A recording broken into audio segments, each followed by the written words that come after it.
ओम शांति। एते बड़ लोक इंडिया रो रिफॉर्मेशन जो करथिले आम इकोनॉमी रो एफडीआई जे फास्ट आनिक आसथिले इंडिया को कि बैंकिंग रिवोल्यूशन जे करथिले रूरल बैंकिंग जे आरंभ करथिले माइक्रो फाइनेंस बेली इंडिया जानी नथिले आरंभ करथिले ग्यारंटीड जॉब दउथिले लोकन को आमर एठी जॉब मिलुनी आजिकल 100 दिन काम कर पैसा नियो मिनिमम वेज टू अधिका पैसा नियो गरीब इनकम बढ़ाओ यही जो थीम तांकर इंडिया को चेंज करथिले सी जदि इकोनॉमिक रिफॉर्म न करथिले मु को अमेरिका रे चाकरी करता इम्पॉसिबल ना को अमेरिका रो कंपनी आसी एठी कंपनी खोलता impossible GDP hero real GDP hero ए नकली GDP hero no actual GDP 4.5 आमे देखे दोचु ना 6.5 किंतु 9 इंटरनेशनल स्टैंडर्ड हिसाब रे जो जीडीपी 9 ऊपर को पड़ौथला मनमोहन सिंह थिला बेले गाथा गाइले सरीबनी कम कथा कहती किंतु एते इंटेलेक्चुअल एति की इकोनॉमिक्स रे डिग्री आईएमएफ रे काम करथिबा लोक यूएन रे काम करथिबा लोक इंडिया को जो बाट देखैछंती आमे ताकू भोगुचु आज जाके तापर नुआ जिंस हेइनी ए न्यूक्लियर कथा कहूचु न्यूक्लियर डील एडो बड़ो पूरा पृथ्वी आम अगेंस्ट रे थिला किंतु बाबू कर की देखै देले कि नहीं न्यूक्लियर डील आमे चंद्रयान कहूचु समते मेडल नौचंती से आइडिया से पैसा से प्रोजेक्ट आरंभ के करतला फ्यूचरिस्टिक लीडर जे आम पे भाबुथिले आ सबुठु भलो कोन इनक्लूसिव से एनआरएचएम स्कीम हो सी मनरेगा स्कीम हो कि जो चाउल दौचंती चाउल हंगर मान पे करथिले सी फूड सिक्योरिटी एक्ट आमे कोन माने मारुति गाड़ी बढ़िया बढ़िया स्कूटी मोटरसाइकिल रे चाउल कलेक्शन करिया जो तुम कोन हंगर मर जाउचो से स्कीम के माने म्यूटिलाइज करी पावर रे रहिले माने सबु स्कीम ताकर मु पढ़े एही भलिया लोक आउरी 3-4टा जदि इंडिया को पहुंची जानते आमे नंबर 1 हो जानतु वर्ल्ड रे बहुत बड़ खेती भारत पे बहुत बड़ खेती सी जो बाट देखई थिले एमान ताको मिसयूटिलाइज करछो सेही बाटरे जदि चलते आमे ये जो इनफॉरमेशन आरटीआई ये आरटीआई रूल चेंज कर दोछु इनफॉरमेशन आ मिलुनी से कहले नाई सत कथा सतुरु बाहरु न बाहरिले फाइल रु बाहरियो लोकायुक्त करथिले करप्ट ऑफिशियल कंपनी काई तांको पर बोधे आउ के पनिशमेंट पाउना ताकरी धारा जदि आमे मेंटेन करि परिबा ताले इंडिया रियल इंडिया है कि आगु बढ़िबो ये सब यूज एंड थ्रो पॉलिसी आम बीजेपी रो रघुवर बाबू थिले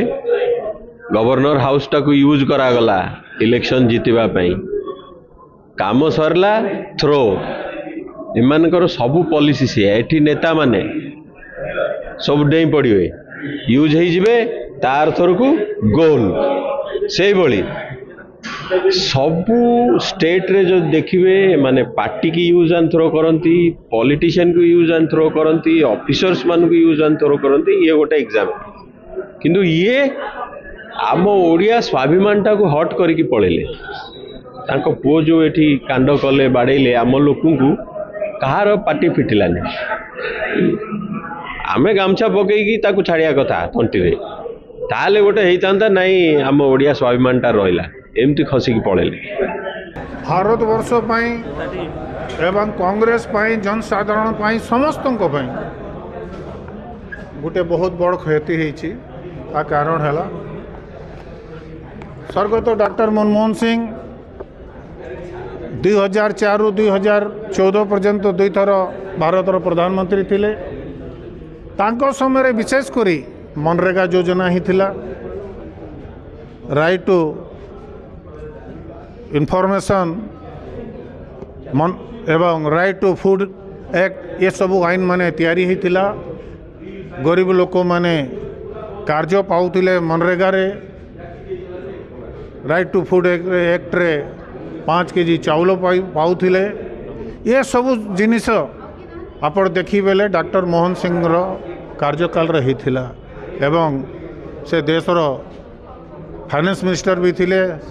से समय रे भारत वर्षर अर्थव्यवस्था भुसुड़ी जाइतिला बिगड़ी जाइतिला से समय रे भी से ताकू संभाली थिले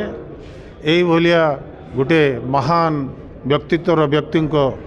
निधन रे आज समस्त को क्षति होती एवं आज प्रदेश कांग्रेस कमिटी तरफ शोक प्रस्ताव आसिक आनिक एआईसीसी एवं तांकर शोक संतप्त परिवार को पठा जाए। मनमोहन सिंह प्रधानमंत्री थिला बेले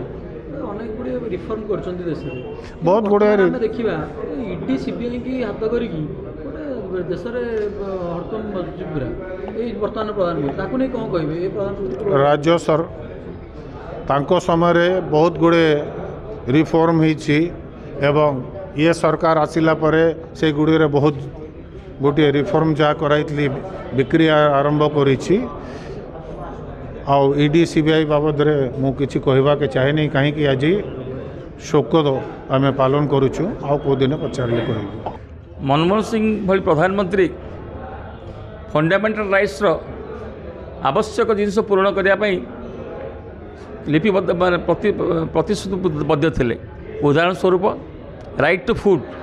उपर सोनिया गांधी जो पार्लियामेंट कहले ताको से सेंसलेस हो गले 80 कोटी लोक को से दिन दिगला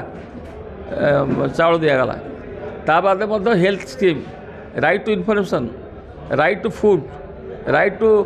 हेल्थ आधार कार्ड ये सब मनमोहन सिंह बेले एवं समग्र पृथ्वी जो अर्थनैतिक मांदावस्था है अमेरिका इंग्लैंड ठूँ आरंभ कर होटेल क्रैश करगला बैंक चललानी बैंक क्रैश करगला से ओबामा निजे कहते परामर्श नेले परामर्श नहीं रिवाइव करेले एवं पृथ्वीर विभिन्न देश को जी साहाय्य मांगी मनमोहन सिंह साहाय्य आर्थिक साहाय्य देखते भारतवर्ष ये एक नूतन कथा है। भारतवर्ष संविधान अनुसार जदि कहीं कार्य कले जवाहरलाल नेहरू इंदिरा गांधी राजीव गांधी एवं मनमोहन सिंह का ना उल्लेखनीय पृष्ठा इतिहास रे अविस्मरण सोनाक लिपिबद्ध हो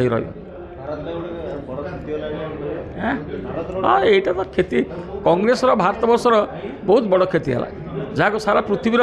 नेतृवर्ग सम्मान दिखती। आज जो मैंने विरोध करते सोनिया मनमोहन सिंह दुर्बल प्रधानमंत्री कहते से आज भूयसी प्रशंसा कर